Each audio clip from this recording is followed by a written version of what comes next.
just open doorways. And the captain decided that was a good place to keep his part of the division, his regiment. And he would send out a patrol to find out where the Germans were. And lucky me, I was in the patrol he sent out. There was only 8 of us. It was in a squad, really. And the 8 of us were sent out and told to stay 10 yards apart and go through the woods till you find out where the Germans are. He had an artillery observer with him who was going to cover it with artillery as soon as we found out how far back the Germans still were. Well, we only had to go about 50 yards into the forest, and there was only 8 of us, and we were spread 10 yards apart. And as I came out of into a clearing, it was like a place for a fire break. There was 20 yards, I guess, between the trees, and no trees in that area. And as I came out there, I saw this soldier 20 yards away from me, and I thought it was one of my buddies, Bob Bennington.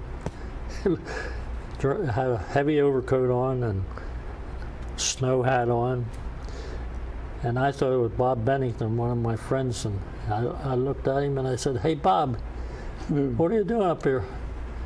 And the guy turned around and looked at me, and right away I knew this is a German soldier. And his machine gun was about 10 yards away in a hole in the ground. And right away I remember what somebody had told me recently about, you're going to run into a German face-to-face one day and you better be ready. And I had my gun, but I didn't have it aimed. I just had it by my side. And here's the first German I'm facing, and I got to get him before he gets on that machine gun. First German I see, yeah. And I got to get him. So I didn't have time to raise the gun and aim it. I just pulled it up and shot 4 shots and ran for the forest. I met my friend coming out of the forest, and I said, "Hey, the Germans are right ahead. Let's get back out of sight." And the machine gun started about then, and my buddy says, "Let's throw grenades. We can get them with grenades." He said, I can throw my grenades over there. I couldn't find my grenades. I'd lost them. I had hand grenades. Couldn't find them. So he threw his hand grenades, and the guy was still firing, so he didn't get him. So the next one we identified was a very difficult day for you, I'm sure, and that was the death of your friend Siegfried Grunwald, whom you called Grumpy. Yeah, that was. And this happened on the 28th of February. Yeah, so you were between the Ruhr and the approaching the Rhine. We were still between the Ruhr and the Rhine. Right. And we came out of the woods, came across open ground, and we see all these houses on the other side of a road going through there. And the name of the place was Hart, Germany, H-A-R-D-T, Hart, Germany. And there was Germans in those houses, but we had a ditch on our side of the road that we could get down low, but we're going to have to cross that road and get the Germans out of houses, one way or another. So we were held down there by the Germans in the houses. They kept shooting at us. We kept shooting at them. But we were held there for, I don't know, 15 or 20 minutes. And finally somebody says, when we call out, we're going to all get up at the same time, run across the road, and get these Germans out of the houses. So we're all ready to go, and they will blow a whistle or something, and we both started getting up to go. He was a little bit ahead of me, I think. He was up on his feet before I was, and machine guns started going off, and it hits him.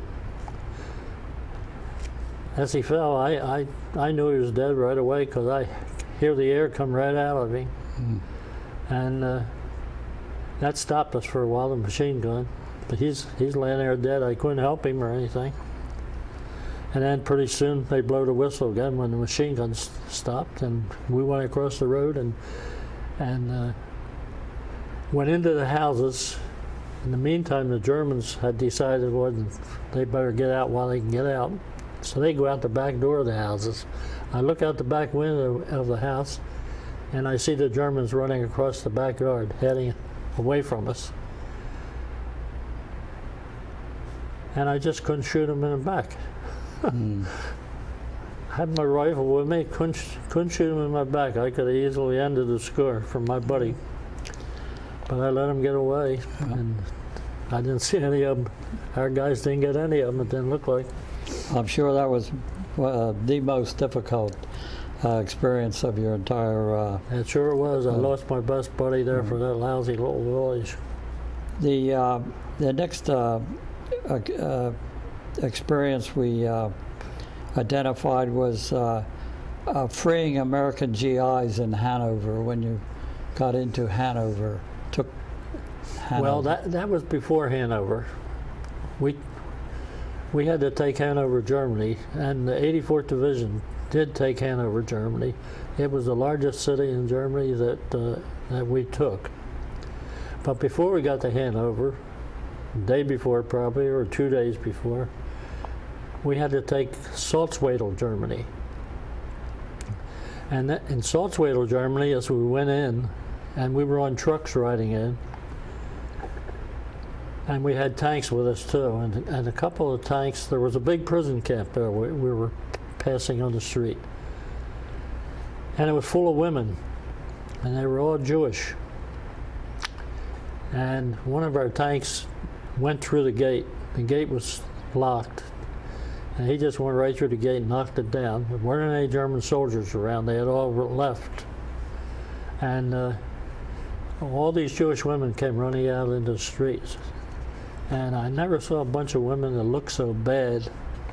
Their shoes weren't fit to wear. They had sandals strapped on their feet, tied on their feet. Dirty clothes. Their hair was awful. They were used as slave laborers in the city, working for people, railroads. But I never saw a happier bunch of people in my life. It had me in tears, seeing these people and how bad they looked. And we let the whole camp out. There was 3,000 of them. I found out later there was 3,000 of them. And their clothes weren't fit to wear, and they were lousy, they said. They had lice. But they were so happy to see the American Army. And there was a lot of stores on the street, and they were all closed up. Clothing stores and everything. So we all broke into the stores and got new clothes for all the Jewish women. And it wasn't long before somebody else had freed another bunch of slave laborers, and they were all men, all Jewish men. And they were having a big party in town. So happy to see one another. Right. They were hugging the American soldiers and the Jewish men, and it was really a sad day. I'll never forget it. But before we left Salzwedel that night, all the Jews had taken over the SS and the German Luftwaffe's headquarters. They had a very good place to live now. I don't know what happened to them after we left the city, but they had good lodgings for the next few days, and plenty of food to eat in there too. Well, that experience certainly made you feel somewhat that it was all worth it when you could actually see that firsthand.